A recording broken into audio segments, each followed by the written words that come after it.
What's going on, guys? This is Cosco here, and today we're going to be bringing you the Nekros Prime build. I've had a lot of requests through a lot of resource farming through games. I have people who are asking, can I just see it? I want to see your build. It's really like, they ask me how I keep my health so high, why my energy is always at full, and I'm able to revive people from across the map.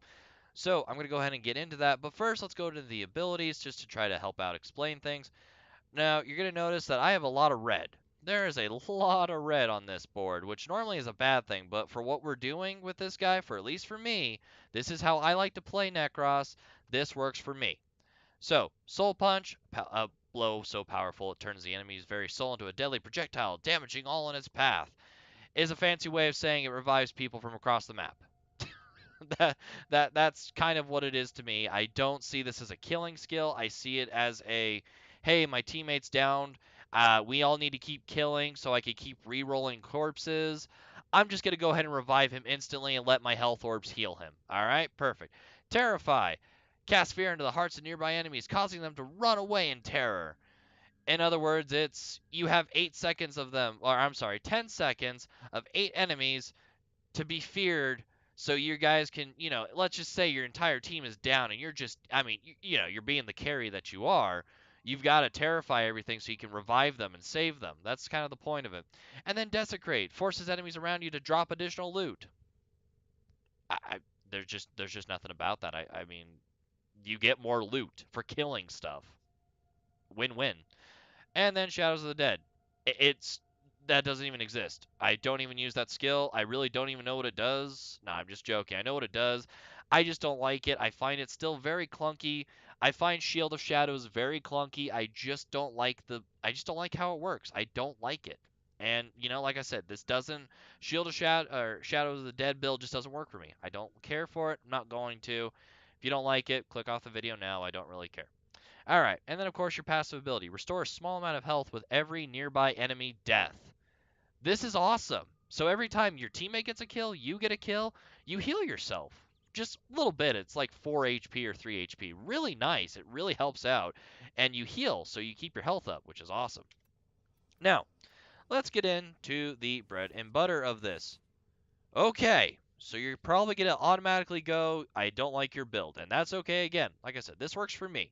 This is my support build. It is a 3 Forma build, putting 1D into the aura polarity for rejuvenation, and then 2 more Ds replacing one of the Vs, and basically, I'll break it down for you very slowly. So, let's start off with the augments, Soul Survivor and Despoil. So, Soul Survivor is going to make it so Soul Punch is now going to heal, well, actually, it revives our teammates. There's no timer, no percentage. You don't need a Trinity for this. You just resurrect them. That easy. Really nice. Next, we're going to go into Despoil. Basically, instead of using energy to re-roll the corpses for more loot, you just spend a little health that we're constantly using Rejuvenation for to heal, and also using our passive. And then we have one more really great mod I love, which is Equilibrium. Equilibrium makes it so health orbs now give energy, and energy orbs now give health. Basically, the best of both worlds because you're constantly using both, but at the same time, you're keeping them at full because you're just, the amount of health orbs and energy orbs you re-roll is ridiculous. It's just so nice. It's a really good touch, really great for the build. I love it. All right, so now on to the stuff that we actually care about, which, get ready for this. Crazy, I know, but here we go. Vitality. We basically run Vitality. We don't need flow. We don't need shields. Basically, our health is what we care about. Our health is our energy bar. If this is low, we're low. And I'm just going to say it. You have to have Vitality. If you don't run it, just stop playing. Don't use Necros. It's not worth it. It's just not. I don't care. There's just no point if you don't have Vitality. Health conversion. This only really, I only see it being useful on Necros. And before, when I saw it, I was like, this thing is stupid. Not that good. I don't see a point in it. But once I realized that it actually stacked up 3 times and you got basically 1,300 armor, I mean, that's tankier than Rhino. That's tankier than, well, it's not tankier as Iron Skin, but if he doesn't have Iron Skin, let's say he doesn't have the energy, you're tankier than a Rhino, which is crazy. And you're going to be constantly picking up health orbs and constantly getting those, so it's great. And it just makes you into a beefy monster. It's just awesome.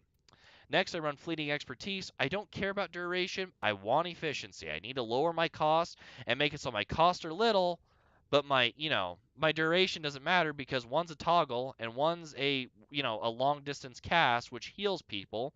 Well, revives them, which is awesome. And then Terrify is just to kind of get people away. Who cares? And then, of course, I run the 3 range mods. So, Overextended, Stretch, and Cutting Drift. Now you might be saying something like, well, why do you have a third D polarity? Do you really need that? I don't like overextended. I want to kind of change the build, kind of keep the V. You can do a lot of things. That's fine. It doesn't really matter what you want to do with it. I'm just saying, I like it this way.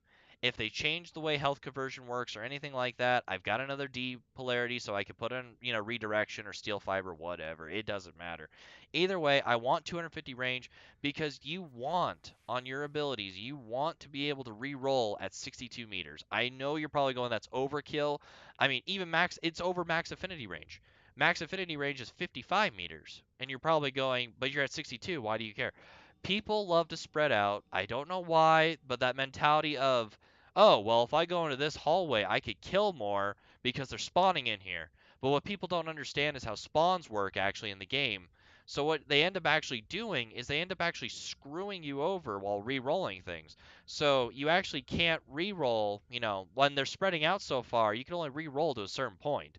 And when they're spread out in 3 different rooms, I mean, it's a lot of coverage, but if you could stay in the center point of that, it's awesome. But if you guys can stay together, even better. So, do you really need that much range? Probably not, but does it work for what I do? It works awesome for what I do, especially with the Soul Punch. Now, I don't really have any gameplay for this, mainly because there's just not much. I mean, you just gotta try it. It's ridiculous. It's awesome. It's fun. It's what I like to do. It's what I like to use. And on top of that, you're just a great. You're basically a support tank. Is how I look at Nekros. I don't see him as a damage dealer. I don't see him as a crowd control.